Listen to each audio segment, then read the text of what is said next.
அரசியல் கொத்து நேர்கள் அனைவருக்கும் வணக்கம். நான் உங்க ஷஃபி. இன்னைக்கு என்னென்ன சம்பவங்கள்லாம் நடந்திருக்கு அப்படின்னு சொல்லி பார்த்தீங்கன்னா, முதலாவதா ஒரு நல்ல குட் நியூஸ் ஒண்ணு வந்திருக்கு. அது என்னன்னு சொல்லி பார்த்தீங்கன்னா, அந்த கரூர்ல கூட்ட நெரிச்சல்ல உயிரிழந்தாங்க இல்லையா? அந்த குடும்பத்துக்கு தமிழக அரசு சார்பா அரசு வேலை குடுக்கலாம் அப்படின்னு சொல்லி முடிவு பண்ணி ஜியோலாம் பாஸ் பண்ணாங்க இல்லையா? நீங்க எப்படி உங்களுக்கு அரசு வேலை குடுக்கலாம் அப்படின்னு சொல்லிட்டு நாம் தமிழர் கட்சியில என்ன பண்ணாங்கன்னா, அத எதிர்த்து கேஸ் குடுத்தாங்க. அந்த கேஸ்ல யாரு ஜெயிச்சான்னு சொல்லி பாத்தீங்கன்னா, ஹைகோர்ட்ல தீர்ப்பு நாம் தமிழர் கட்சிக்கு சாதகமா தான் வந்துச்சு. கரூர் கூட்ட நெரிசலில் சிக்கி உயிரிழந்த 41 பேரில் 31 பேருக்கு கருணை அடிப்படையில் அரசு பணி வழங்கிய ஆணையை உயர்நீதிமன்ற மதுரை கிளை ரத்து செய்துள்ளது. நான் செலிப்ரேஷன் நினைக்கிறீங்க, அதாவது டெபாசிட் வாங்கியிருந்தா கூட இந்த அளவுக்கு மகிழ்ச்சியா இருந்திருப்பாங்களான்னு தெரியல. ஆனா ஒருத்தவங்களை இழந்திருக்காங்க. அந்த குடும்பம் வாழ்வாதாரம் இல்லாம இருக்காங்க. ஒரு அரசு வேலை கொடுத்தா அந்த அந்த குடும்பத்துடைய வாழ்வாதாரம் நிலையா இருக்கும் அப்படிங்கிறதுக்காக அரசு அவங்களுக்கு ஒரு அரசு வேலையை கொடுத்தா அந்த அரசு வேலையை ரத்து பண்ணதுக்கு இவங்க செலிப்ரேட் பண்றாங்க. இதுல நான் தமிழர் கட்சி மட்டும் இல்லைங்க, இந்த 200 ரூபா ஊப்பி ப்ரௌடு கொத்தூசுலாம் சுத்திக்கிட்டு இருக்காங்க பாத்தீங்களா? அவங்க எல்லாம் வீடியோ போட்டு என்ன செலிப்ரேஷன்ன்றீங்க? தாவேக்க அரசு என்ன போயிட்டு ஹைகோர்ட்ல பயங்கரமா கொட்டு வாங்கிட்டு வந்துட்டீங்க போல இருக்கு. இந்த அவமானம்லாம் உங்களுக்கு தேவைதானா அப்படிங்கிற மாதிரிலாம் கேட்டு இருந்தாங்க. அதெல்லாம் பார்க்கும்போது உண்மையிலேயே யார் இந்த இடத்துல அவமானப்படணும்ன்றது தெரியல. அடுத்தவங்களுக்கு ஒரு உதவி கிடைக்கும் போது அதை தட்டி பறிச்சுட்டு அதுக்கு நீங்க செலிப்ரேட் வேற பண்றீங்க பாத்தீங்களா? உண்மையிலேயே நீங்க தாண்டா அதுக்கு அவமானப்படணும் அப்படிங்கிற மாதிரி தான் எனக்கு என்னமோ அந்த டைம்ல தோணுச்சு. இதுல அவங்க கேட்கக்கூடிய கேள்வி என்ன அப்படின்னு சொல்லி பாத்தீங்கன்னா, அடுத்தவங்களுக்கு கிடைக்கக்கூடிய வேலை, அதுக்காக நிறைய பேர் எக்ஸாம் எழுதிட்டு இருக்காங்க, ப்ரிப்பேர் பண்ணிட்டு இருக்காங்க, ரொம்ப நாளா வெயிட் பண்ணிட்டு இருக்காங்க. அவங்களுக்கு கிடைக்க வேண்டிய வேலையை நீங்க எடுத்து இவங்களுக்கு கொடுத்தீங்கன்னா இது அவங்களுக்கு பண்ற துரோகம் ஆயிராதா அப்படிங்கிற மாதிரிலாம் கேட்டு இருந்தாங்க. ஆனா இதுக்கு முன்னாடி அந்த வேலைக்கு காசை வாங்கிட்டு கொடுத்துட்டு இருந்தாங்கல்ல, அப்பயும் யாருமே வாயை திறக்கல அப்படிங்கிறது சத்தியமா எனக்கு புரியவே இல்லை. இப்ப என்ன சொல்றாங்கன்னா, எதுக்கு இவர் கவர்மெண்ட் ஜாப் எல்லாம் கொடுக்கணும், இவரை பார்க்க தானே இறந்துட்டாங்க, சோ இவர் விட்டு காசுல ஹெல்ப் பண்ண சொல்லுங்க அப்படிங்கிற மாதிரி எல்லாம் கேட்டுட்டு இருக்காங்க. கள்ளச்சாராயம் காய்ச்சி குடிச்சு இறந்து போன குடும்பத்துக்கு 10 லட்சம் ரூபாய் எடுத்து கொடுத்தாங்க. அது யார் வீட்டு காசுல இருந்து எடுத்து கொடுத்தாங்க? கள்ளச்சாராயம் குடிச்சு யாரா இருந்தாங்கன்னா 10 லட்சம் கொடுத்துருவீங்க. அப்படியா? நீங்க மனிதாபிமான முறையில இதை பாத்தீங்கன்னா இதை ரைட்டுமீங்க. இதுல வர அவங்க என்ன சொல்றாங்க அப்படின்னு சொல்லி பாத்தீங்கன்னா, ஒரு நடிகனை பார்க்க தானே இறந்தாங்க, இதுக்கு எதுக்கு அரசு வேலை அப்படின்னு சொல்லி கேட்கிறாங்க. இதுல என்னன்னா, அனுமதிக்கப்படாத ஒரு இடத்துல கூட்ட நெரிச்சலாகி இறந்துட்டாங்க அப்படிங்கிற பட்சத்துல ஒரு நடிகனை பார்க்க கூட்ட நெரிச்சலாகி இறந்துட்டாங்க அப்படின்னு சொல்றதுல ஒரு நியாயம் இருக்கலாம். அனுமதி வாங்கி அந்த இடத்துல கூட்ட நெரிச்சல் ஏற்பட்டிருக்கு. சோ இதுக்கு யாரு பொறுப்பேத்துக்கணும்? சோ அனுமதி வாங்காத இடத்துல அவங்க நிக்கல, அனுமதி வாங்கின இடத்துல நின்றுருக்காங்க. அந்த இடத்துல கூட்ட நெரிச்சல் ஏற்பட்டு அது மூலியமா அவங்க உயிரிழந்திருக்காங்க. சோ அப்படிப்பட்ட குடும்பங்களுக்கு வாழ்வாதாரம் அடிபட்டுறக்கூடாது அப்படிங்கிறதுக்காக ஒரு அரசு வேலை கொடுத்தாங்கன்னா அவங்களுடைய வாழ்வாதாரம் ஸ்டேபிளா இருக்கும் அப்படிங்கிற ஒரு கருணை அடிப்படையில தான் இந்த அரசு வேலையவே இப்ப இருக்கிற தாவேக்க அரசு கொடுத்திருக்காங்க. இந்த வாட்டி தாவேக்க அரசு ஜெயிக்காம திமுக அரசு இந்த அரசு வேலையை கொடுத்திருந்தா கூட கண்டிப்பா எல்லாருமே வரவேற்க தான் செஞ்சிருப்பாங்க, யாரும் எதிர்த்திருக்க மாட்டாங்க. ஆனா இப்போ தாவேக்க அரசு ஆட்சிக்கு வந்துருச்சு, அவரை பார்க்க தானே இறந்தாங்க. சோ அதனால அவர் அவங்களுக்கு நல்லது பண்றதை ஏத்துக்க முடியல அப்படிங்கிற வைத்தறிச்சல்ல எதுவும் இந்த வேலையை பாக்குறாங்களா என்னன்றது சத்தியமா ஒண்ணுமே புரியல. ஆனா இப்ப அந்த கேஸ் என்னாச்சு அப்படின்னு சொல்லி பாத்தீங்கன்னா, சுப்ரீம் கோர்ட்டுக்கு போச்சு. அப்பவே தாவேக்க அரசு சொன்னாங்க, நாங்க மேல்முறையீடு பண்ணுவோம் அப்படின்னு சொல்லிட்டு. சோ மேல்முறையீடுக்கு போயிருக்கும் போது அங்க ஜட்ஜி கேட்ட கேள்வி என்ன அப்படின்னு சொல்லி கேட்டீங்கன்னா, நீங்க யாரு, எதுக்காக இந்த கேஸை போட்டிருக்கீங்க அப்படின்னு சொல்லிட்டு நாம் தமிழர் கட்சி வழக்கறிஞர்களை பார்த்து கேட்கும்போது அவங்க சொல்லியிருக்காங்க, நாங்க ஒரு கட்சியை சார்ந்தவங்க அப்படின்னு சொல்லிட்டு. உடனே ஜட்ஜு சொன்னாரா, தெரியுது, ஆனா இந்த விஷயத்துல தயவு செஞ்சு அரசியல் பண்ணாதீங்க அப்படிங்கிற ஒரு விஷயத்த அவர் சொல்லியிருக்காரு போல இருக்கு. உச்சநீதிமன்ற நீதிபதிகள் சொன்னதுதான் மிக மிக முக்கியமான விஷயம். முதலில் அந்த எதிர்மனுதாரர்களை பார்த்து யார் நீங்கள், எதற்காக இந்த மனுவை தாக்கல் செய்தீர்கள் என்ற ஒரு கேள்வியை எழுப்பினார்கள்.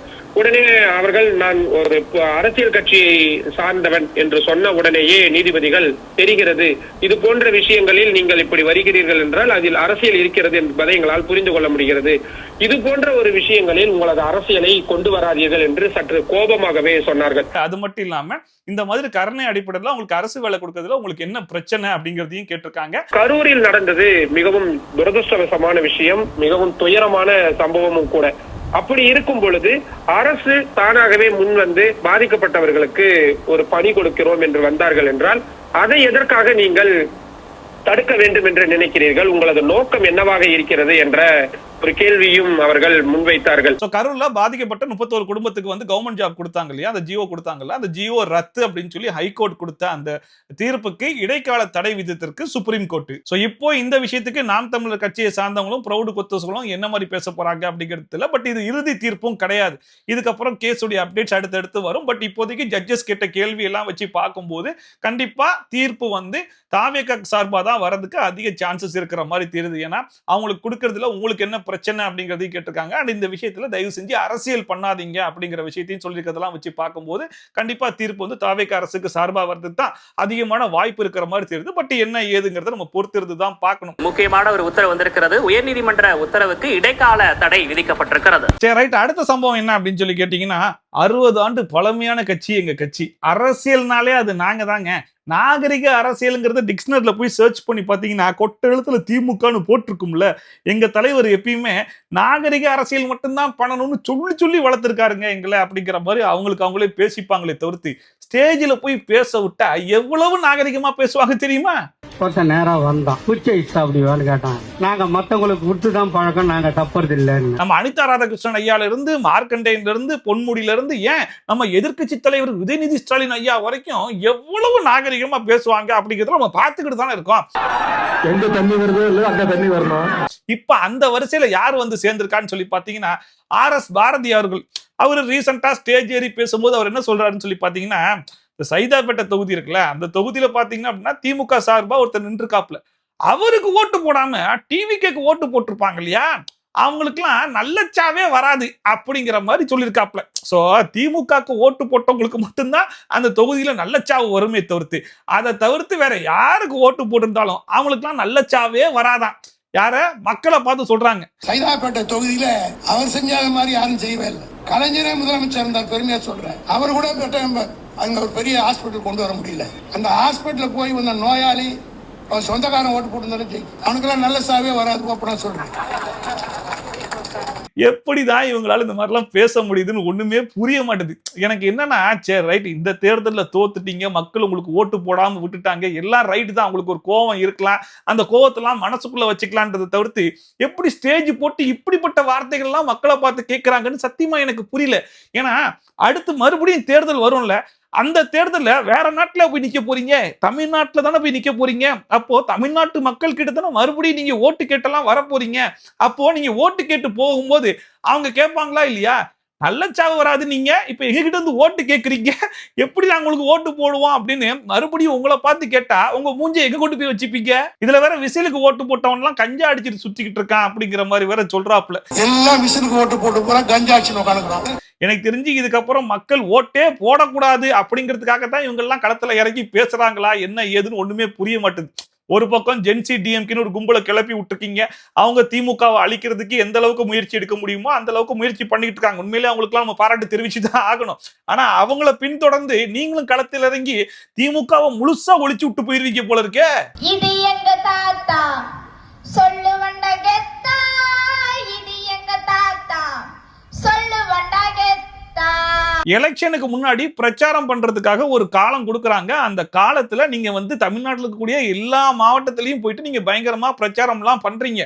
நீங்க பண்ணக்கூடிய பிரச்சாரத்தெல்லாம் கேட்டுட்டு தான் மக்கள் சுயமா யாருக்கு ஓட்டு போடணும் அப்படிங்கிற முடிவையே எடுக்கிறாங்க.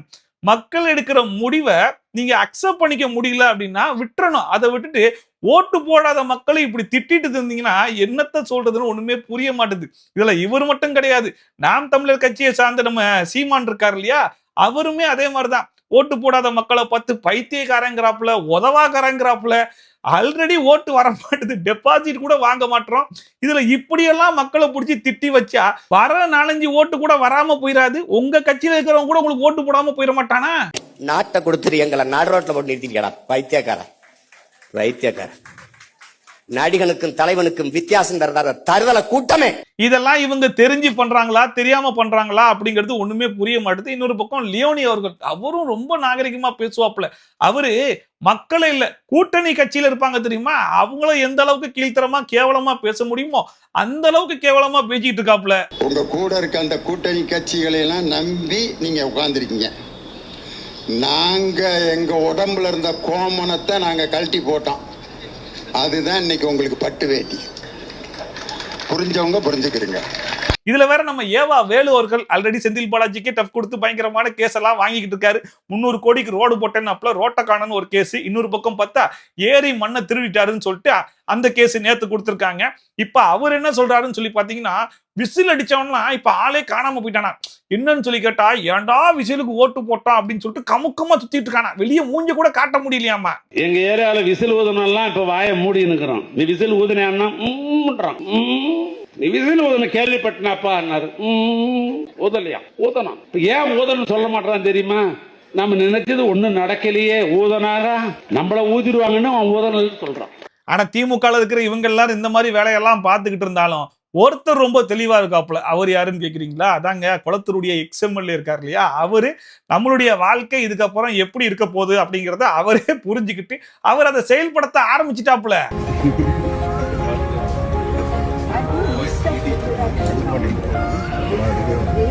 எப்படி செல்வி ஜெயலலிதா அம்மையாருடைய மறைவுக்கு அப்புறமா அதிமுக கட்சி ஒரு பெரிய சரிவை சந்திச்சோ, இதுக்கப்புறம் தமிழ்நாட்டுல அதிமுக கட்சி ஆட்சி செய்யறதே பெரிய கேள்விக்குறி அப்படிங்கிற மாதிரி ஆயிருச்சோ, அந்த கட்சியில இருக்கிற எம்எல்ஏக்கெல்லாம் மத்த கட்சிக்கு தாவர நிலைமை வந்துருச்சோ, அதே மாதிரி இப்போ திமுக கட்சியில இருக்கிற அம்புட்டு பேரும் இதே மாதிரி தொடர்ந்து பேசிக்கிட்டே இருந்தாங்க அப்படின்னா அதிமுகக்கு வந்த அதே நிலைமை தான் திமுகக்கும் வரும். அந்த 2 கட்சியும் சேர்ந்து கூட்டணி வச்சாலும் பிம்பிலிக்கு பிலாப்பியா தான் போகுது. அப்புறமா ப்ராப்பர்ட்டி டாக்ஸ் அதிகரிச்சிருக்காங்க அப்படிங்கிற மாதிரி ஒரு விஷயம் போயிட்டு இருக்கு இல்லையா. சோ அதுவுமே ரூமர் தான் அப்படின்னு சொல்லிட்டு சிடிஆர் நிர்மல்குமார் சொல்லியிருக்காப்ல. அவர் என்ன சொல்லியிருக்காரு அப்படின்னு சொல்லி பாத்தீங்கன்னா, இதுக்கு முன்னாடி ப்ராப்பர்ட்டி டாக்ஸ்லயுமே நிறைய ஊழல்கள்லாம் நடந்திருக்கு, கம்மியா கட்டிட்டு இருந்திருக்காங்க, இப்ப அதை ரீஅசஸ்மெண்ட் பண்ணிட்டு இருக்கோம், அண்ட் மக்கள் கிட்ட இருந்து திடீர்னு அதிகமா வந்திருக்கு அப்படிங்கிற சொல்றதுனால அதை நிறுத்தி வச்சிருக்கோம் அப்படிங்கிற மாதிரி ஒரு கிளியரான எக்ஸ்பிளனேஷன் அவருமே கொடுத்திருக்காப்ல. ப்ராப்பர்ட்டி டாக்ஸ் பல மடங்கு உயர்ந்திருக்கு புகார் எழுந்துட்டு இருக்கு. இல்ல இதுலயும் ராங் பப்ளிசிட்டி தான் டிஎம்கே பண்ணிட்டு இருக்காங்க. அசஸ்மெண்ட்ல ப்ராப்ளம் இருக்கு. இப்போ மதுரையில் என்ன ப்ராப்ளம் இருந்துச்சு எல்லாம் சொல்றோம். ப்ராப்பர்ட்டி டாக்ஸ் அசஸ்மெண்ட்ஸ்ல நீங்க சரியா பண்ணாம பணம் வாங்கி கொண்டு ஊழல் செஞ்சு பல 100 கோடி முறைகேடு செஞ்சு ராங் அசஸ்மெண்ட் பண்ணி அவங்களுக்குலாம் ப்ராப்பர்ட்டி டாக்ஸ்ல பதிவு செஞ்சிருக்காங்க. அதே மாதிரி சென்னையில ரீஅசஸ்மெண்ட் பண்ணிட்டு இருக்காங்க. இது நிறைய முறைகேடுகள் கடந்த 5 வருடங்களாக திமுக ஆட்சி காலத்துல எல்லாமே பெரும்பாலான மாநகராட்சியில் இது நடந்திருக்கு. ஸோ இங்க அதுக்கான நோட்டீஸ் தான் கொடுத்தாங்களே தவிர்த்து ப்ராப்பர்ட்டி டாக்ஸ் உயர்த்தப்படவில்லை, தவறான தகவல். அதையும் இப்போ இது தவறா புரிஞ்சுக்கிட்டதுனால அதையும் ஹோல்டில் போட்டிருக்காங்க. சோ இதுல தான் ரீசனா நடந்த சம்பவங்கள் அது எல்லாத்தையும் நான் கவர் பண்ணிட்டேன்னு நினைக்கிறேன். சோ நான் ஏதாச்சும் மிஸ் பண்ணியிருந்தேன் அப்படின்னா அதை மறக்காம கமெண்ட் செக்ஷன்ல போட்டு விடுங்க. அடுத்த வீடியோல அதை எடுத்து நம்ம கவர் பண்ணிடலாம். ஓகேவா? சோ அவ்வளவுதான் இன்னைக்கு வீடியோ. இன்னைக்கு வீடியோ உங்களுக்கு உண்மையிலேயே பிடிச்சிருக்கும்னு நினைக்கிறேன். அண்ட் மீண்டும் ஒரு நல்ல வீடியோல மறுபடியும் உங்களை சந்திக்கிறேன். Bye from Shafi, Tata, bye bye and take care.